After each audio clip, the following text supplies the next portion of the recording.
Isso mídia, isso mídia, isso mídia, isso mídia,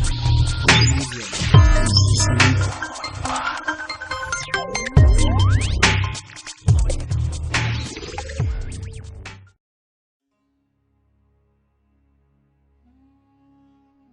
Coronavirus, icyorezo mpuzamahanga.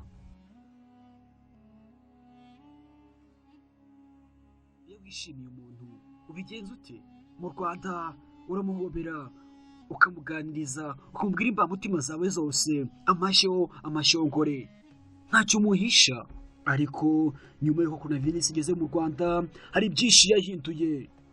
Umwaka urashize coronavirus igeze mu Rwanda, niki cyaranze ibihe bidasanzwe kuri iki gihugu cy'u Rwanda? Ziso Media, turahari ko bwawe. Umwaka urihiritse coronavirus yaraciye abanyarwanda ku muco gakondo wo guhoberana igeze mu gihugu. Ni ibihe bigoranye, aho bamwe bakomeza kurira yo kwarika kubera imirimo batakaje, imiryango yabo ikaba yarakomeje guhungabana. Ndetse aho bigeze ubu hari aho byagoye no gusubira mu buzima busanzwe bikaba bitagishoboka. Ariko ubu hari icyizere cy'ubuzima. Abasaga 2020 banduye iki cyorezo 276 kirabahitana, naho 18,500 baragikira. Ubukungu bwasubiye inyuma, amashuri y'inzige birafunga, ibyo tubari byo byabaye amateka. Nta wuzi igihe abatunzwe no gucuruza mu tubari bazongera gukorera. Biracyagoranye. Iyo ni inzira y'umusaraba iri gucibwamo n'isi yose, ntabwo ari u Rwanda gusa. Ariko nubwo bimeze gutyo, yacishije bugufi abakomeye babona ko nabo ntacyo bari cyo, berura ko igikenewe gushyira hamwe kw'ibihugu byose. Mbere ya 2020 ntawumvaga ko agapfukamunwa kazahinduka umwambaro w'ibanze ku isi hose. Gukaraba intoki bikaba umuco, ikoreshwa ry'umuti usukura intoki rigafata intera ikomeye, n'abatawuzi bakawugura. Isi yose yinjiye mu bihe by'akaga, haba ibihugu bikize cyangwa ibikennye. Ntawongeye kugoheka. Ni coronavirus. Iki cyorezo ushobora kuba wibajije ngo cyinjiye mu isi gute? Buri munyabwenge wese ikibazo yakibaza, dore uko icyorezo cyinjiye mu isi. Gusa niba utarigeze ureba documentary yabanjije kuri ngiyi twakoze, nakwishishikariza kwikurikirana uko icyorezo cyinjiye mu isi. Ku wa 30 Ukuboza 2019, Ubushinwa bwatangaje ko bwatewe n'indwara imeze nk'ibicurane yandura vuba. Bikekwa ko yavuye mu isoko ricuruza inyama ry'i Wuhan mu ntara ya Hubei. Mu minsi 8 icyo gihugu cyasobanuye ko iyo ndwara byagaragaye ko ubwoko bushya bw'agakoko ka SARS-CoV coronavirus kibasira imyanya y'ubuhumekero kaherukaga kuhatera hagati ya 2002 na 2004, aho icyo gihe haje gupfa abantu basaga 174. Ku wa 13 Mutarama muri Thailand habonetse umuntu wa mbere ufite coronavirus. Hakurikiraho Ubuyapani na Korea y'Epfo. Aziya bikwiremo icyo cyorezo. Ishami ry'umuryango w'abibumbye ryita ku buzima OMS ryabonye ko bikaze, riburira abatuye isi ndetse ritanga amakuru yose azwi kuri iyo ndwara. Ibimenyetso byayo biratangazwa hose. Ibihuha byahawe umwanya karahava. Bamwe bati iki ni igihano cy'Imana, abandi bati virusi yarakozwe irabacika igera mu bantu. Benshi bacitse ururondogoro, ariko amakuru yari make cyane, haba mu nzego z'ubuzima ndetse no mu nzego za leta muri rusange. Ku 20 Mutarama 2020, Leta Zunze Ubumwe za Amerika zemeje ko zabonye umurwayi wa mbere wa coronavirus mu gihugu cyabo. Nyuma y'iminsi 3, ku 23 Mutarama, Wuhan ishyizwe muri guma mu rugo. Icyo gihe nta muntu wemeye gutabanyuka ngo atembere. Bimwe bisanga kuko hirindwaga ko abantu bakomeza guhererekanya uburwayi bwanduraga ku muvuduko uhambaye. Aha abantu batangiye kubona ko noneho nta mikino irimo. Budateye kabiri, mu Bufaransa hagaragaye umurwayi wa mbere w'iki cyorezo.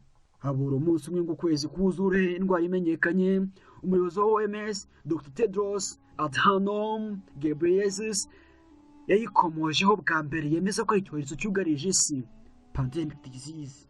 Yagize ati, ndatanga impuruza mu rwego rw'ubuzima. Hakenewe ko amahanga yita ku cyorezo cya coronavirus nshya kiri gukwira ku isi yose. Impungenge zacu zishingiye ku murego iyi virus ifite mu gukwirakwira uzatuma igera mu bihugu bifite inzego z'ubuzima zitabasha guhangana nacyo.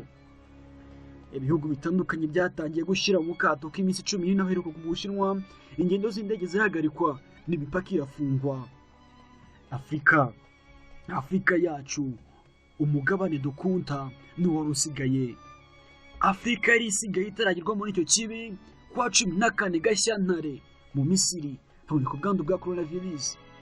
Icyorezo cyakomeje guca igikuba, udupfukamunwa dutangira kwamburwa mu bihugu byinshi ndetse bitangira gutera umuti wica udukoko ahurira abantu benshi.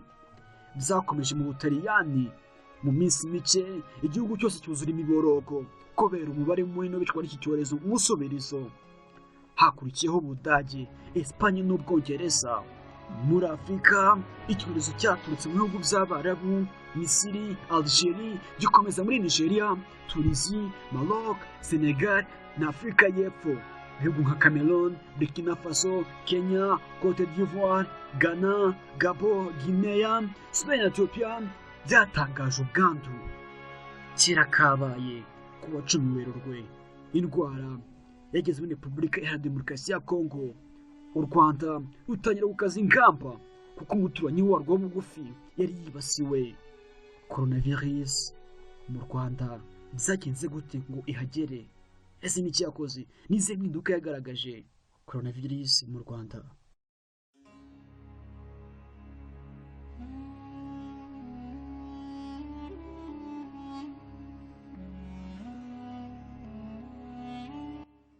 Kuwa 14 Werurwe 2020 nibwo mu Rwanda habonetse umuntu wa mbere ufite iki cyorezo cya coronavirus. Yari umuhinde wageze mu Rwanda avuye mu Mbayi kuwa 8 Werurwe. Nyuma y'iminsi 6 agira ibimenyetso byayo ajya kwivuza mu bitaro bya Kibagabaga. Ayikekwaho afatwa ibipimo bisubiza bigaragaza ko ayirwaye. Ni inkuru benshi bumvishe batangira guhinda imishyitsi, ubwoba bwinshi muri benshi uko ntawe uzi uburyo bwo kwitwara muri iki gihe cy'icyorezo. Nyuma y'umunsi hagaragaye abandi bari banduye. Imibare ikomeza kugenda yiyongera ariko bidakanganye kuko mbere y'uko icyo cyorezo kigera mu gihugu hari harafashwe ingamba zo kukirinda. Hari harashyizweho kandagira ukarabe, gusuzanya mu ntoki bitemewe, kandi hari itsinda rihuriyemo abayobozi batandukanye rihabwa inshingano zo guhashya iki cyorezo. Abagaragaje kwendera intege muri abo bayobozi muri urwo rugendo byabagezeho ingaruka, ari nabyo byabaye intandaro yo kwegura ko wari Minisitiri w'Ubuzima Dr Diane Gashumba. Impinduka zabaye kubera iki cyorezo mu Rwanda n'izihe? Byihuse ubuzima bwahise buhinduka. U Rwanda nk'igihugu cyari kimaze igihe kinini kiryamiye amajanja mu Rwanda coronavirus. Kuwa 22 Werurwe rwashyizeho guma mu rugo. Ibikorwa byose birafunga, ingendo zirahagarara. Byogaga imahanga, abanyarwanda batangira kwibonesha amaso yabo. Hatangiye kwibazwa uko ubuzima buzimera, abantu badakora birayoberana. Abari bafite ko bahagaze bihutiye guhaha nk'abacuranwa. Ariko icyo gihe abamikuru make n'abandi baryaga uko bakoze. Leta nk'umubyeyi yabatekerejeho. Abacuruzi bazamuye ibiciro, Minisiteri y'Ubucuruzi n'Inganda irakomakoma. Abantu babuza guhererekanya amafaranga mu ntoki, ndetse na banki nkuru y'igihugu ibuza kubikuza ari hejuru ya miliyoni ku munsi.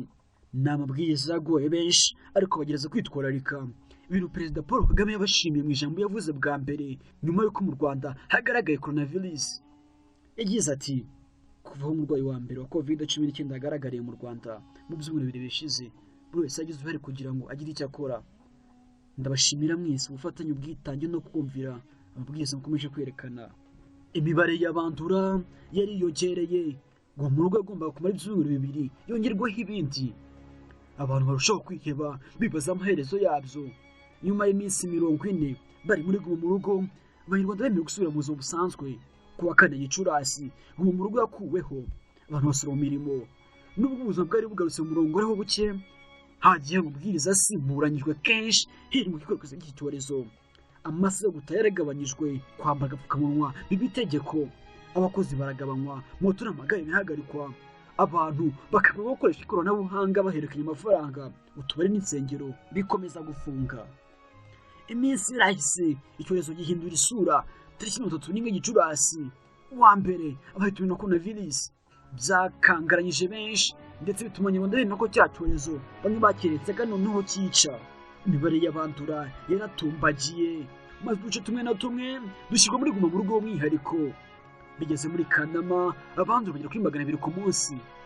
Hafatwa ingamba zikarishye, amasoko arafungwa, isuku irakazwa, n'abantu barapimwa. Mu Kwakira icyorezo cyatanze agahenge, amashuri amwe arafungurwa, ibintu bisa nk'ibisubiye mu buryo. Agahenge ariko ntikatinze kuko uko kwezi icyorezo cyadukira amagereza cyogoza imwe ku giti, mbese nkaho cyabaye gatumwa. Mu Gushyingo leta yongeye gukomora ibikorwa bimwe na bimwe, abakora siporo bazisubiramo kuko imibare y'abanduye n'abapfa yagendaga igabanuka. Mu Ukuboza 2020 byongeye kudogera, abantu bandura ari benshi, abandi bapfa umusubirizo. Impfu 2 mu cyumweru zavuyeho bigeraho hapfa 7 ku munsi umwe. Ku wa 4 Mutarama ingendo zihuza uturere zahagaritswe, amabwiriza yongera arakazwa, ariko iby'ubusa imibare ikomeza kwiyongera. Maze tariki ya 19 Mutarama Kigali isuzwa muri Guma mu Rugo. Uburezi bwaradindiye, abanyeshuri bariheba, ababyeyi bakibaza ahazaza h'imyigire y'abana babo, bakifata ku munwa. Kera kabaye Kigali yarakomorewe, abantu barongera barakora, ariko ibikorwa bimwe na bimwe bikomeza gufunga. Nubwo umwaka ushize waranzwe n'umwijima, ubu rutangiye kuboneka kuko inkingo za COVID-19 zarabonetse, ndetse u Rwanda rumaze kwakira doze z'inkingo zirenga 392. Ubyumvishe neza, ni doze zirenga 392. Ibikorwa byo gukingira birarimbanije, ndetse Minisante irateganya ko bitarenze Kamena 2022 Abanyarwanda 60% bazaba barakingiwe. Zisomidya n'ugikurikirana. Iyi coronavirus yagize izihe ngaruka iteza mu ruganda rwa siporo? Ntuzacikwe ku munsi w'ejo. Zisomidya.